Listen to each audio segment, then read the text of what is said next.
इस अंतर को बहुत अच्छी तरह समझ लीजिए आप। ये जो भगवान का वर्णन है ये केवल प्रेरणा देने के लिए, जो मैंने अध्यात्म की बात उस दिन बताई थी वो केवल उपदेश है, लेकिन इतिहास भी इसमें जुड़ा हुआ है। भगवान ने गोवर्धन के माध्यम से गांव की रक्षा करी, ये तो इतिहास है, लेकिन शास्त्र इसमें है कि भगवान ने इंद्र के मान का मर्दन किया।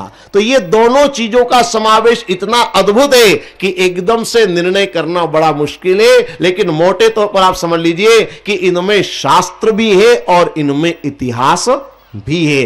केवल इतिहास के नजरिए से अगर आप देखेंगे तो धर्म शास्त्रों को कभी समझा नहीं जा सकेगा। इसलिए मैं आपसे विनती करूंगा कि आप इतिहास नहीं बल्कि इसे शास्त्र के नजरिए से देखें, इसे आप शास्त्र के रूप में समझें, तभी आप ग्रंथों को सही अर्थों में जान पाएंगे, समझ पाएंगे। थोड़ा सा मैंने जो कहा था, मैंने थोड़ी सी बात रखी है। भगवान की गृहस्थ जीवन की बात हम कर रहे हैं। अभी गृहस्थ जीवन में बहुत सारी बातें हैं जिनको समझना है हमें, जिन पर हमें विचार करना है।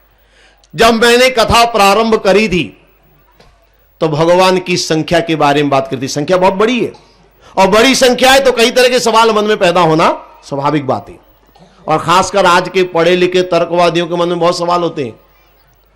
मैंने पहले कहा छोटे गांवों में इतनी समस्या लोगों के मन में नहीं, लेकिन बड़े शहरों में, महानगरों में बहुत ज्यादा लोग तर्क, बहुत सारी बातें करते हैं।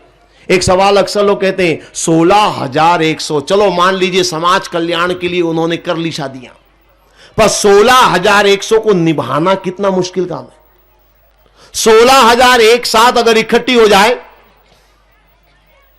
समझ रहे ना आप लोग, ये जो भीड़ है इससे कुछ बढ़कर के ही होनी चाहिए, है ना।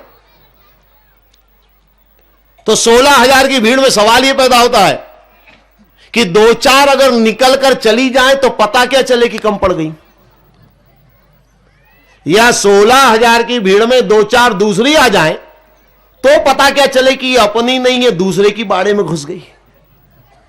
या तो कोई ट्रेडमार्क का या कोई यूनिफॉर्म निकाला होगा कि एक ड्रेस में रहो तो लगे कि हां ये अपने कुनबे की है।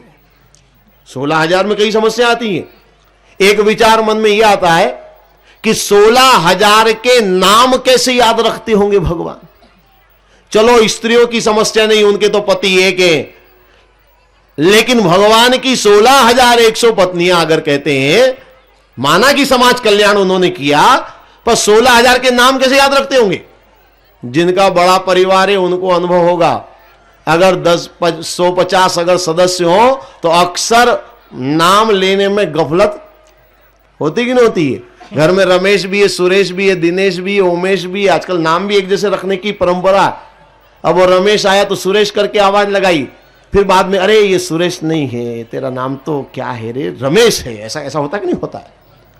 तो 150 परिवार के सदस्य हो तो ये गफलत होती है, तो 16,000 के नाम कैसे याद रखते होंगे, क्या मामला है। अब 16,000 की भीड़ है तो भीड़ का झमेला तो होगा ही होगा, इसलिए घबराने की कोई जरूरत नहीं है। आइए हम लोग अपनी बात पर आ जाए जो मैं आपसे कह रहा था। आज की तो कथा ऐसी कथा है, 16,000 की गृहस्थी में तो यही झमेला का अनुभव करिए आप थोड़ा। तो सवाल मन में यह पैदा होता है कि 16,000 के नाम कैसे याद रखते होंगे। तो मन में एक तर्क यह आता है कि शायद भगवान ने नाम लिखवा दिए होंगे, सबके हाथ पे नाम गुदवाए होंगे। यही तरीका नजर आता है और तो कोई तरीका नजर नहीं आता।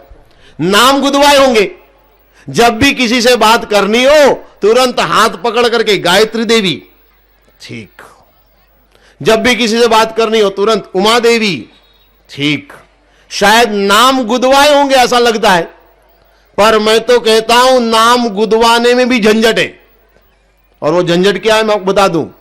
जैसे मान लीजिए यहां पर कोई 6-7 हजार महिलाएं अगर बैठी हैं, मान लीजिए अनुमान केवल, तो 6-7 हजार की भीड़ में एक एक नाम की 10-10, 15-15 महिलाएं तो निश्चित आपको मिल जाएंगी। मिलेगी नहीं मिलेगी। शांति देवी अगर खड़ा करवाओ तो कितनी निकल जाएंगी, होंगी कि नहीं होंगी। ये स्वाभाविक व्यवहारिक बात है। अगर 5-6 हजार की भीड़ में एक एक नाम की 15-20 महिलाएं हैं, तो 16,000 की भीड़ में एक एक नाम की कम से कम 30-30, 40-40 तो होंगी कि नहीं होंगी? तो मान लीजिए अगर नाम भी गुदवा दे तो भी झंझट है। शांति देवी नाम तो गुदा, पर शांति देवी तो 40-45 होंगी, तो भी कैसे पहचानेंगे? तो क्या करते होंगे? एक और तरीका समझ में आता है कि शायद नाम के आगे नंबर चलते होंगे।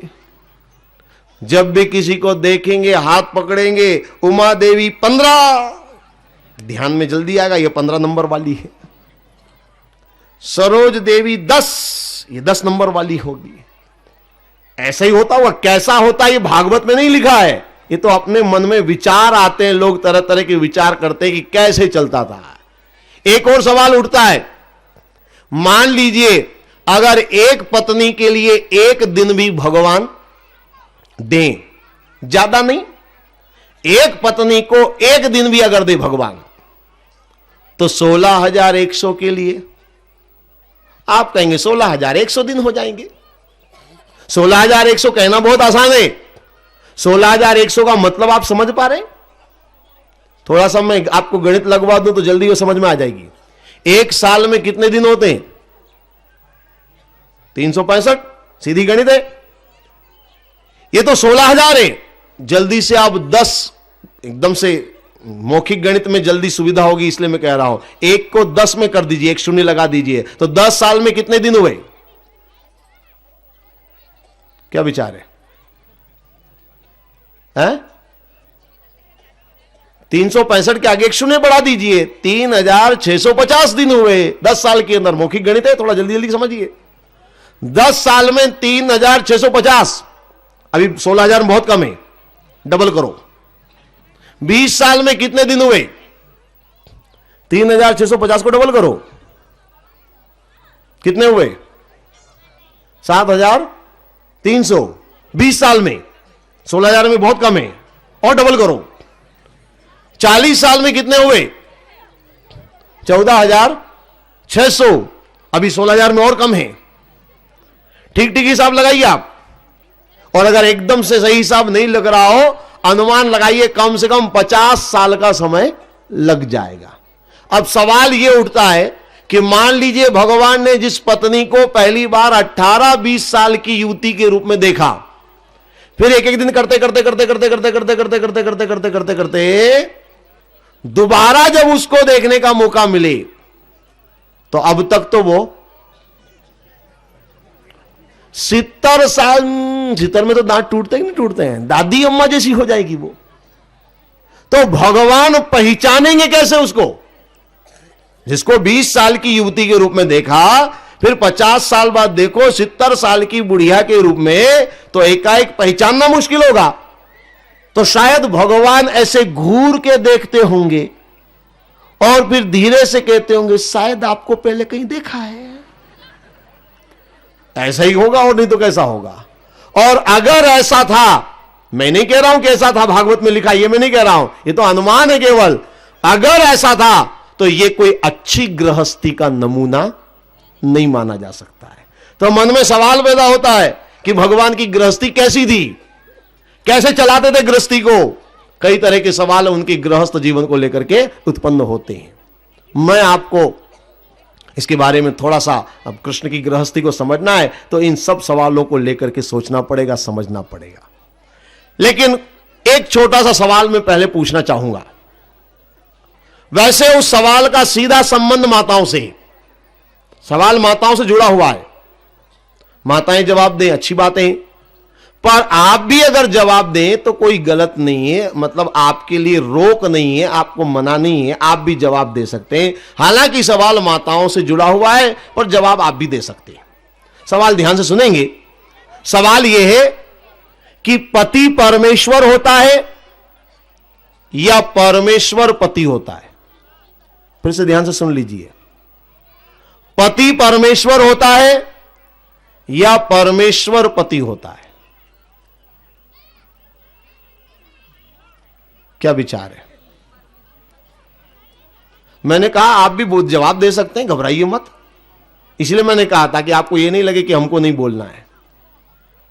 हां, पति परमेश्वर, ऐसा तो आप जरूर कहेंगे। अपने आप को परमेश्वर बनाने का यह सबसे शॉर्टकट तरीका है। पति परमेश्वर ही नहीं, हम पति परमेश्वर हो गए।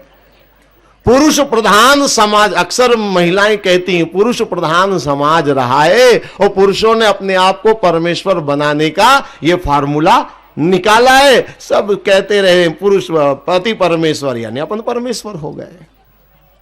क्या विचार है?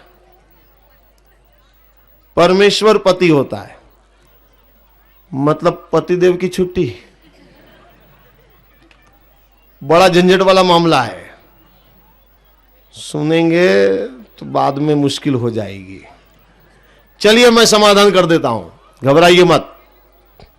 दरअसल माताओं को ज्यादा उलझन में मैं रखना नहीं चाहता। बात दरअसल यह है कि ये दोनों बातें बिल्कुल सही हैं। पति परमेश्वर भी सही है, परमेश्वर पति भी सही है, दोनों बातें बिल्कुल सही हैं। दरअसल ये दो तरह की साधना है, नारी जीवन की साधना। नारी के कल्याण के लिए दो तरह की साधना है और दोनों ही साधनाएं बिल्कुल सही है। दोनों से नारी का कल्याण होता है। मैंने भागवत की चर्चा में अभी तक वैसे बातें बहुत सारी हुई हैं, पर मुझे ऐसा लगता है कि नारी के बारे में, स्त्रियों के लिए, स्त्रियों की साधना के बारे में अलग से कोई बात अभी तक नहीं कर पाए हैं, जबकि संख्या भी इनकी है और इनका दर्जा भी है और अधिकार भी इनका है। इसलिए मैं सोचता हूं कि ये बात मन में नहीं रहे, इसलिए मैं नारी जीवन के कल्याण के लिए नारी की साधना के बारे में थोड़ी सी आज बात चली और मौका लगा है तो मैं थोड़ी सी बात बता दूं। स्त्री के कल्याण के लिए दो तरह की साधना है। पति को परमेश्वर भी एक साधना है और परमेश्वर को पति मानना वो भी एक साधना है, और दोनों ही तरह से नारी का कल्याण होता है और शास्त्रों में इसके प्रमाण भी मिलते हैं। इतिहास में आप देखेंगे तो दोनों तरह के प्रमाण मिलते हैं। पति को परमेश्वर मानने वाली स्त्रियां भी हुई हैं हमारे यहां पर, जिन्होंने पति को परमेश्वर माना और उनका जीवन सफल हुआ, जिसमें उदाहरण के लिए अनुसुईया का नाम जिह्वा पर आता है। हालांकि बहुत सारी पतिव्रता नारियां हुई हैं, पर सबसे प्रसिद्ध नाम में लूं ताकि हर माता आसानी से बात को समझ जाए। अनुसुईया का नाम सबसे ज्यादा माताओं में विख्यात है, इसलिए मैं अनुसुईया का नाम ले रहा हूं। अनुसुईया ने पति को परमेश्वर माना और अनुसुईया का कल्याण हुआ। अनुसुईया के ऊपर भगवान की कृपा हुई। परमात्मा स्वयं बालक बनकर के अनुसुईया के घर आए तो अनुसुईया का जीवन सफल हुआ। पति को परमेश्वर मानना, ठीक है ना। और दूसरी साधना परमेश्वर को पति मानना, यह भी एक साधना है। और परमेश्वर को पति मानने में भी स्त्री का कल्याण होता है। इसके भी कई उदाहरण हैं, जैसे प्रमुख रूप से मीरा का नाम लिया जा सकता है। हालांकि बहुतों ने यह साधना करी है, पर मैं प्रसिद्ध नाम ही, क्योंकि मुझे समय नहीं कि मैं कथाएं सुनाने बैठूं, केवल नाम भर से आप समझ जाएं। मीरा का नाम प्रसिद्ध है। मीरा की साधना परमेश्वर को पति मानने की थी। मेरे तो गिरधर गोपाल दूसरो न कोई, और जाके सिर मोर मुकुट मेरो पति सोई। परमेश्वर को पति माना तो मीरा का भी कल्याण हुआ कि नहीं हुआ? मीरा का भी उद्धार हुआ। तो ये दोनों साधनाएं अपनी अपनी जगह बिल्कुल सही है। पति को परमेश्वर मानना भी साधना है, परमेश्वर को पति मानना भी साधना है। आप कुछ भी कर ले, दोनों में से कोई भी एक रास्ता चुन ले, दोनों तरह से आपका कल्याण होगा। दोनों में कोई ऐसा नहीं है कि ये इसके लिए है और इसके लिए नहीं है। कोई भी नारी ये साधना कर सकती है। अब साधना के बारे में थोड़ी जानने की जिज्ञासा होगी कि कैसे करी जाए ये साधना, तो थोड़ा सा मैं साधना के बारे में आपको बता दूं। और ये साधना की बात मैं कृष्ण के चरित्र से कर रहा हूं, जरा ये भी बता दूं आपको। मैंने कथा प्रारंभ करते समय कहा था भगवान की दो पत्नियों के भाग, जो संख्या है उसको दो भागों मैंने बताया था। 8 पटरानियां और 16,100 रानियां। दरअसल ये कोई फर्स्ट क्लास थर्ड क्लास की श्रेणियां नहीं है। ये अंतर क्यों किया गया? 8 पटरानियों की साधना पति को परमेश्वर मानने की है, ध्यान सब समझ लीजिए, और 16,100 की जो साधना है वो परमेश्वर को पति मानने की। ये अलग अलग इसलिए किया गया क्योंकि ये 2 तरह की साधना है। पति को परमेश्वर मानना, परमेश्वर को पति मानना, अब ये 2 साधना। दोनों में सरल क्या है, ये माताओं की जिज्ञासा होगी। कैसे करी जाए ये साधना, सरल क्या है, ये जिज्ञासा माताओं में होती है। तो मैं बता दूं आपको सरल क्या है, पर एक बात तो निश्चित है, कोई भी साधना करें कहीं ना कहीं उसमें कोई अड़चन तो जरूर होती है। अगर सुगमता है तो कुछ न कुछ आपको उसमें ऐसा भी लगेगा कि यह थोड़ा कठिन है। तो सुगम क्या है, दुर्गम क्या है, मैं दोनों चीजें बता दूं, फिर आप चुन लेना आपके लिए ज्यादा सुगम क्या है। आपको ठीक की जो लगे आप उस साधना का पालन करिए। देखिए, पति को परमेश्वर मानना, ध्यान देंगे मेरी बात पर, इसमें पति शब्द पहले है, परमेश्वर शब्द बाद में है। और पति का जो संबंध होता है वो तन का संबंध होता है। पति का नाता तन का नाता है। तो पति को परमेश्वर मानने की जो साधना है ये तन की साधना है। परमेश्वर को पति मानना, उसमें परमेश्वर शब्द पहले है, पति शब्द बाद में है। और परमेश्वर से हमारा जो नाता है वो नाता तन का नहीं है बल्कि मन का है। बिल्कुल ठीक आप कह रही। तो परमेश्वर को पति मानने की साधना तन की साधना नहीं है बल्कि वो साधना मन की साधना है। यानी एक तन की साधना है, एक मन की साधना है। समझ में आया फर्क? अब देखिए तन की साधना और मन की साधना क्या है। देखिए, पति को परमेश्वर मानना यानी तन की साधना वैसे बहुत सरल है, बहुत सरल है। इसमें करना क्या है? स्त्री को अपने पति की सेवा करनी है, अपने पति को प्रसन्न रखने का प्रयास करना है। और चूंकि हर स्त्री अपने पति को जानती है, अपने पति के स्वभाव को पहचानती है, तो वो कैसे प्रसन्न रहेगा इसके लिए उसको अलग से कुछ भी सीखने की समझने की जरूरत नहीं है।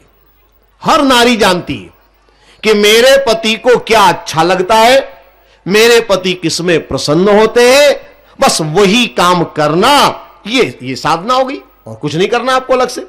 बहुत सीधा मामला है। पति को प्रसन्न रखना, पति के सम्मान का ध्यान रखना, पति की भावनाओं को समझकर आचरण करना बहुत सरल है। क्यों सरल है? क्योंकि हर नारी अपने पति के बारे में अच्छी तरीके से जानती है कि मेरे पति किस कार्य से खुश होंगे, और यह भी जानती है हर स्त्री कि किससे मेरे पति नाराज होंगे। जानती कि नहीं जानती? महिलाएं अच्छी तरीके से जानती है कि मेरे पति को नाश्ता अच्छा लगता है, नाश्ते में क्या अच्छा लगता है। बहुत सरल बात है।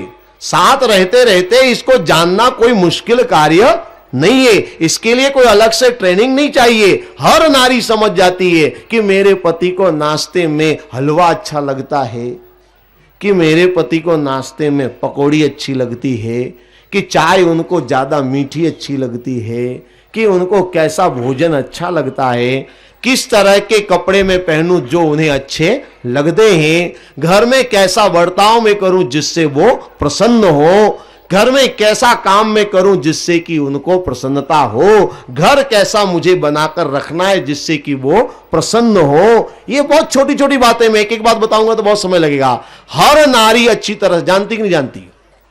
बस ये करना, ये साधना है।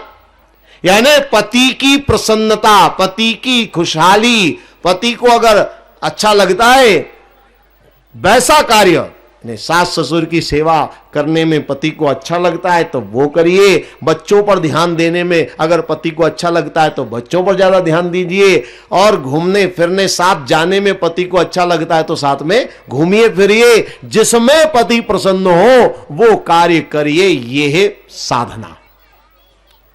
तो बहुत सरल है कि नहीं है? ये तो बहुत सरल है, बहुत आसान है, लेकिन जितना सरल आप समझ रहे हो अभी उतनी सरल नहीं है। इसमें अड़चन आती है, और वो अड़चन कहां पर आती है मैं बताऊं आपको, वो भी बता दूं आपको। साधना में सब कुछ होता है, मैं बता दूं अड़चन कहां आती है। अड़चन कहां पर आती, देखिए, मान लीजिए पतिदेव का ऑफिस में, बाजार में किसी से झगड़ा हो गया, होता ही है ना। अब झगड़ा हुआ, वहां तो पतिदेव कुछ कर नहीं पाए, तो वो सारा क्रोध जो बाहर का है, जो बाजार का है, वो लेकर के आए घर पर, तो वो सीधा क्रोध कहां निकलेगा? आपके ऊपर निकलेगा। आप तो अनुभवी होंगी, जानती होंगी ना, वो सारा गुस्सा आपके ऊपर निकलने वाला है। अब देखिए, आपका कोई दोष नहीं है, आपने कुछ गलत काम नहीं किया है, आप बिल्कुल ठीक कर रही हैं, जैसा आप रोज कर रही हैं वैसा कर रही हैं, सब्जी भी बढ़िया बनी, भोजन भी बढ़िया बना, कोई आपने गलत नहीं किया, घर भी साफ सुथरा है, बिना किसी कारण के। भाई कारण के बाद अगर पति नाराज हो तब तो स्त्री सोचेगी कि भाई मैंने गलती करी इसलिए मुझे जो है ये क्रोध झेलना पड़ा, पर बिना किसी कारण के जब पत्नी को पति की फटकार लगती है, सीधे सीधे शब्दों में कह रहा हूं, बिना किसी गलती के जब पत्नी को पति का क्रोध मिलता है, तो बताइए क्या उस समय पति परमेश्वर नजर आता है? असली झंझट तो यही होती है। पति को परमेश्वर मानने का मतलब यह है कि हर परिस्थिति में उसको परमेश्वर मानकर आदर देना। तो बाकी तो आदर देती है माताएं, लेकिन ऐसे समय में फिर स्थिति बदल जाती है। यह एक और उदाहरण दूं मैं आपको। मान लीजिए घर में कुछ सामान कहीं लाना है या कुछ रखना है। अब स्त्रियां सोचती हैं कि भाई घर की जिम्मेदारी हमारी है तो हम अपने हिसाब से घर को सजाएंगे। पतिदेव कभी कभी अड़ जाते हैं, ये चीज यहां रखो। पत्नी कहती नहीं, यहां नहीं, इसको यहां रखेंगे। आपस में तकरार हो जाती है। दरअसल उस वस्तु का महत्व नहीं है, सवाल यह खड़ा होता है कि मेरी घर में चलती है कि मेरी चलती है। यह अक्सर होता है घर में। पुरुष चाहेगा कि घर में मेरा चले, मैं जो कहूं उसको करो, और स्त्रियां सोचती कि घर में तो हमारी चलनी चाहिए, बाहर तुम्हारी चलती ठीक है, घर में तो हमारा है, घर मालकिन हमें, तो घर में हमारा चलना चाहिए। तो यह तकरार किसकी है? अहम की तकरार है। मेरी चलनी चाहिए कि मेरी चलनी चाहिए। पति कह रहा ऐसा नहीं, ऐसा करो, पत्नी कहती नहीं, ऐसा होगा। अब ये दोनों का अहंकार टकराया। तो जब दोनों का अहंकार टकराता है, जब मैं होती कि मैं जो कहूंगी वही होगा, कि मैं जो कहूंगा वही होगा, इस समय क्या पति परमेश्वर नजर आता है? बस अगर यह बात समझ में आ जाए तो साधना करना बहुत सरल हो जाएगा, लेकिन नहीं होता है। जब अहंकार टकराता है, जब पति कहता है कि मेरी बात मानो, उस समय पत्नी को पति परमेश्वर नहीं, उस समय तो पत्नी कहती है भाड़ में जाए तुम्हारा घर, तुम्हारे बच्चे, मैं चली मायके। वो सब भूल जाती है उस समय साधना वादना की बात। यही सब अड़चन होती, साधना यहीं पर रुकती है।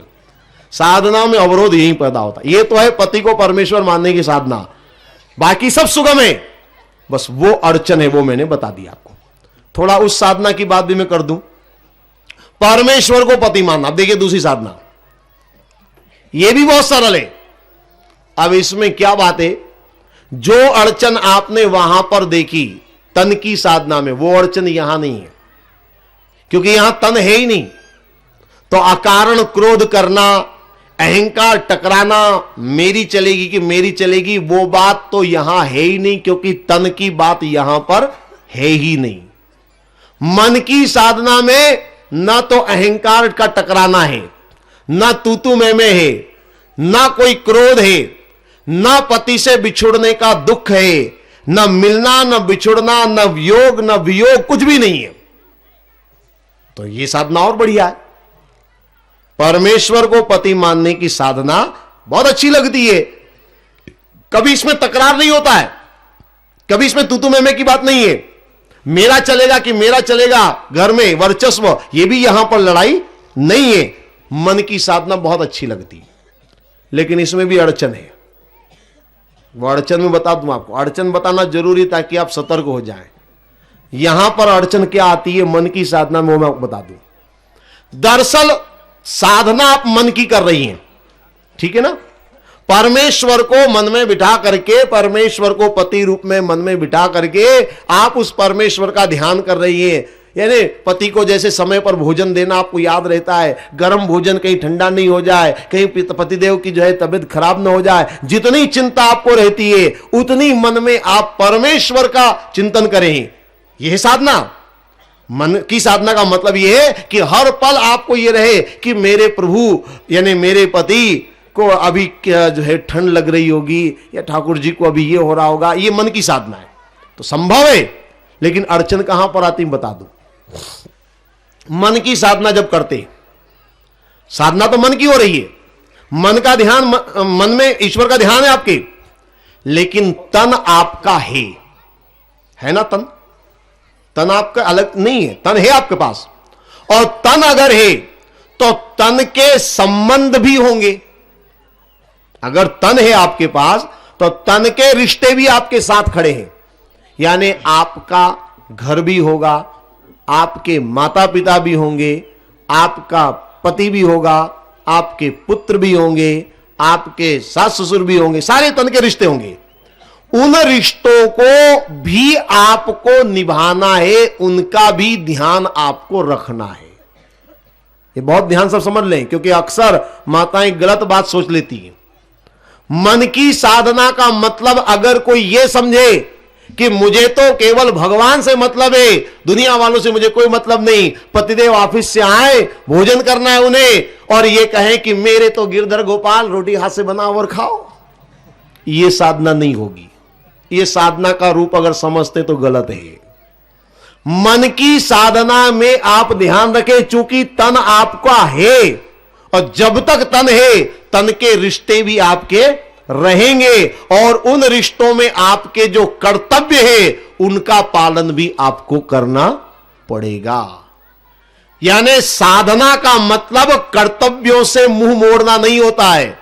साधना का मतलब पलायनता नहीं होती है कि आप जिम्मेदारी से पल्लू झाड़ ले कि मुझे कोई मतलब नहीं है, मेरे तो भगवान है। यह साधना नहीं होती है। मन की साधना जरूर करें, पर मन की साधना में आपको तन के अपने दायित्व भी बराबर ध्यान रखने होंगे। तन से आपके जितने रिश्ते नाते हैं उनका भी आपको बराबर उतना ही आदर और ध्यान रखना पड़ेगा। तो इसमें दोहरी आपको करनी पड़ेगी, आपकी जिम्मेदारी डबल हो जाएगी।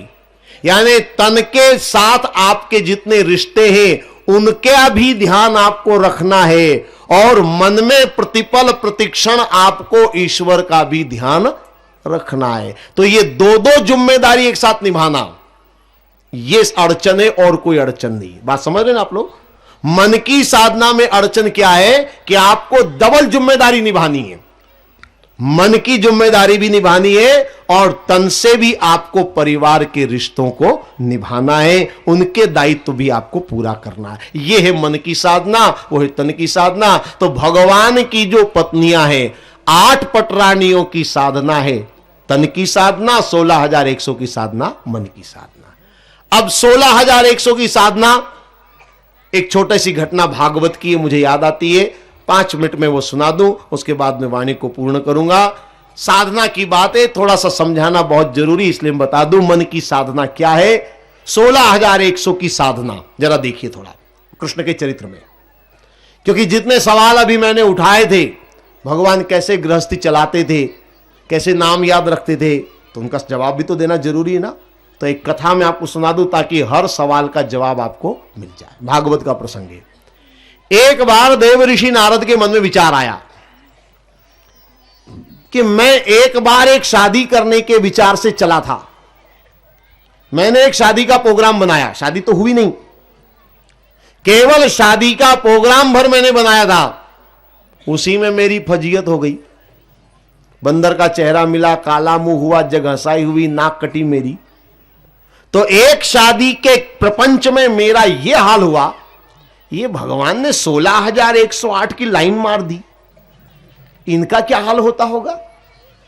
इतनी बड़ी लंबी चौड़ी झमेला कैसे चलाते होंगे? नारद जी को थोड़ा, आप जानते हैं नारद जी का स्वभाव, उनको चटपटी मसालेदार खबरें चाहिए। तो नारद जी ने एक प्रोग्राम बनाया। नारद जी ने सोचा एक आदमी 2, 4, 8, 10 को खुश रख ले, पर सबको खुश रखना तो संभव नहीं है। 8 पटरानियां प्रधान हैं, भाई प्रधान का तो वो ध्यान रख लेते होंगे, कोई बहुत बड़ी बात नहीं, पर 16,000 बड़ा झमेला बड़ा है। तो नारद जी ने एक योजना बनाई। नारद जी स्त्रियों का स्वभाव जानते थे, जानते तो शायद आप भी होंगे, नहीं जानते हो तो बता दूं मैं। स्त्रियों का स्वभाव जो है, ये स्त्रियों की सरलता है या कमजोरी, चाहे जो भी कह लें, लेकिन एक बात आपने देखी होगी, अगर किसी महिला के पास बैठ करके आप थोड़ी देर बातें करें, 5-10 मिनट भी अगर आपने दिया समय, और अगर उस स्त्री को आप पर भरोसा यदि हो गया, ये बात बहुत जरूरी, भरोसे की बात, अगर स्त्री को आप पर भरोसा हो गया तो वह स्त्री 5-10 मिनट में ही अपना सारा सुख दुख आपको सुनाना शुरू कर देगी। यह सरलता की बात है। अगर आप पर विश्वास है नारी को, तो वो अपना जो भी अंदर का सुख है या दुख है सब सुना देगी। यानी और सब तो ठीक है ससुराल में, पर सास बहुत खराब है, अगर होगी तो वो बताएगी आपको। और सब तो ठीक है घर में, पर वो बहुत देर देर तक रात को आते हैं। या और सब तो ठीक है ससुराल में, पर पानी बहुत दूर से उठाकर लाना पड़ता है, मायके में तो घर में था, अब यहां बहुत पानी दूर दूर से, वगैरह वगैरह जो भी समस्या मतलब उसकी होगी वो बता देगी। पर याद रखिए, एकांत में चर्चा होगी तब वो अपना सुख दुख सुनाएगी, सबके बीच में नहीं सुनाएगी। बिल्कुल सीधी बात है। सास बगल में बैठी हो तो कोई बहू थोड़ी कहेगी कि मेरी सास बहुत खराब है, फिर तो यही कहेगी कि मां जी बहुत अच्छी है, कहना ही पड़ेगा, छाती पर बैठी है। वैसे यहां वाली ऐसी नहीं है, वो दूसरी जगह वाली बात है। तो ये स्त्रियों का स्वभाव मैं बता रहा हूं आपको। नारद जी इस बात को जानते थे। नारद जी ने एक योजना बनाई, एक रजिस्टर लिया, बोले मैं जाऊंगा उन 16,000 के पास में और 5-10 मिनट उनसे घुल मिलकर बातें करूंगा, वो अपना दुखड़ा सुनाएगी, मैं उनकी शिकायत रजिस्टर में नोट करूंगा, और रजिस्टर भरने के बाद फिर दरबार में भगवान के पास ले जाकर कहूंगा आपकी इतनी पत्नियां आपसे असंतुष्ट चल रही हैं। तो भगवान का जवाब देना भारी पड़ जाएगा। ये नारद जी ने प्रोग्राम बनाया, और एक दिन सुबह सुबह नारद जी चल दिए उन 16,000 की तरफ। भगवान ने सभी 16,100 के लिए अलग अलग मकान बनवाए थे। तो 16,100 मकान मैंने एक नया नगर पूरा बस गया। 16,000 मकान का नया नगर हो गया कि नहीं हो गया? तो एक नया नगर बस गया था। अब भगवान नारद जी जो है सुबह सुबह चल दिए, एक घर में घुसे। जैसे ही उस घर में घुसे, सामने भगवान दतुन करते हुए मिले। नारद जी तो भगवान को देखते ही घबरा गए, मारे गए, यहां भगवान है। इनका तो सारा प्लान बिगड़ गया, क्योंकि ये तो एकांत में मिलना चाहते हैं, भगवान है, अब पति सामने होगा तो कोई पत्नी शिकायत पति की थोड़ी करेगी। तो नारद जी भगवान को देखते ही घबराए। भगवान ने कहा कहो नारद सुबह सुबह कैसे? अब नारद जी क्या जवाब दें? तुरंत नारद जी ने कहा दर्शन किए बहुत समय हो गया था प्रभु, दर्शन करने आ गया। इतना कहकर नारद जी वहां से खिसक गए, बाहर गए, थोड़ी लंबी सांसें ली।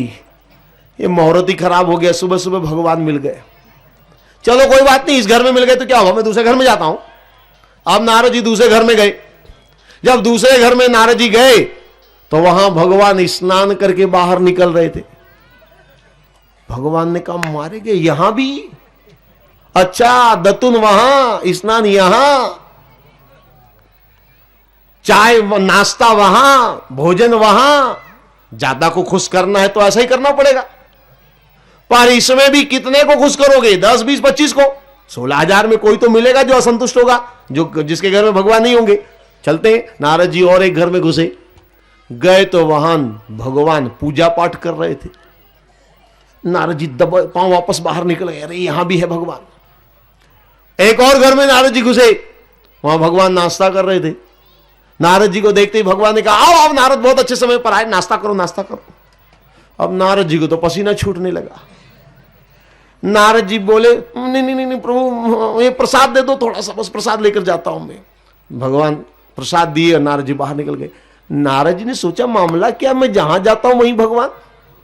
कहीं ऐसा तो नहीं कि मैं बार बार घूम घूम कर एक ही घर में घुस रहा हूं? अब वो सब बंगले एक डिजाइन वाले थे तो ऐसा हो सकता है। अरे बार बार अगर मैं एक ही घर में घुसूंगा तो भगवान भी क्या कहेंगे, नारद आज पागल हो गया, जाता है फिर आता है, जाता है फिर आता है, मामला क्या है?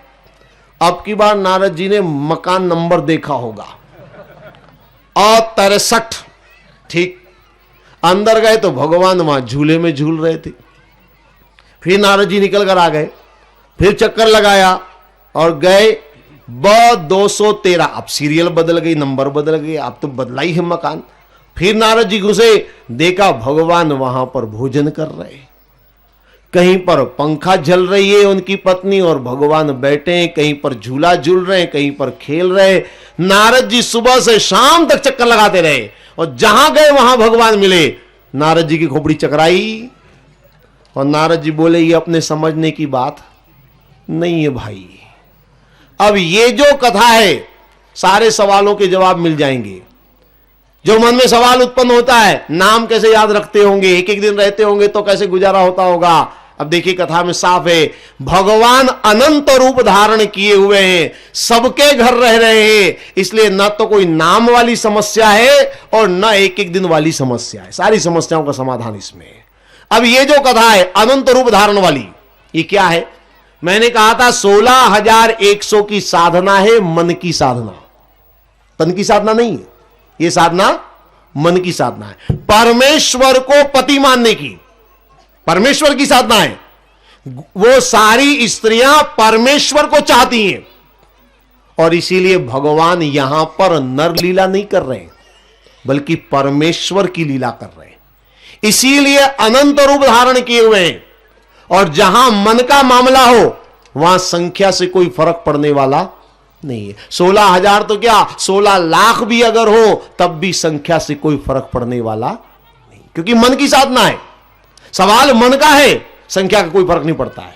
तो ये जो 16,100 है, इनकी साधना मन की साधना है। एक और बात आप देखेंगे, इन 16,100 में एक दो के भी नाम भागवत में नहीं मिलते।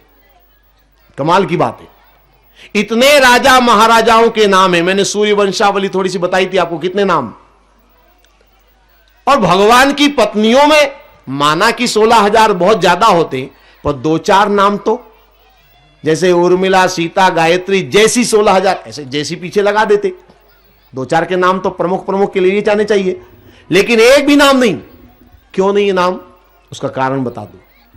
नाम और रूप तन से जुड़ा होता है, नाम और रूप का संबंध तन से है, और इन 16,000 की साधना तन की साधना नहीं है, इसलिए नाम और रूप का कोई मतलब यहां पर नहीं है। ये तन की साधना नहीं है, ये मन की साधना है। तो 16,100 की संख्या पे अगर शंका होती है तो समझ लीजिए ये मन की साधना है, और 8 पटरानियों की जो साधना है वो तन की साधना है। ये दोनों अलग अलग साधना के रूप में आप अगर देखेंगे तो भगवान के गृहस्थ जीवन को आप सही ढंग से समझ पाएंगे, और भगवान की गृहस्थी को देख करके आप अपने गृहस्थ जीवन को पावन पवित्र बनाने का प्रयास करें। बातें बहुत सारी हैं कृष्ण के गृहस्थ जीवन की, लेकिन समय संपूर्ण हो रहा है, इसलिए 2 बार भगवान का नाम लें, भगवान नाम का संकीर्तन करें, क्योंकि अभी भागवत के लिए एक सत्र और हमारे पास है। हालांकि शायद वो सत्र संक्षिप्त होगा, सूचना आपको मिलेगी अभी कार्यक्रम की रूपरेखा के बारे में। सुदामा के बारे में मुझे कहा था, दूसरा सत्र हमारे सामने है, मैं निश्चित रूप से सुदामा की बात करूंगा दूसरे सत्र में। उस समय में जितना भी समय रहेगा उसमें हम बात करेंगे। अभी 2 बार भगवान का नाम लें, गाइए कृष्ण गोविंद गोपाल गाते चलो, कृष्ण गोविंद गोपाल गाते चलो, प्रेम से राम की धुन लगाते चलो, प्रेम से राम की धुन लगाते चलो, कृष्ण गोविंद गोपाल गाते चलो, कृष्ण गोविंद गोपाल गाते चलो, ध्यान आएगा उनको कभी ना कभी, ध्यान आएगा उनको कभी ना कभी, भक्त पाएगा उनको कभी ना कभी, भक्त आएगा उनको कभी ना कभी, ऐसा विश्वास मन में बढ़ाते चलो, ऐसा विश्वास मन में बढ़ाते चलो,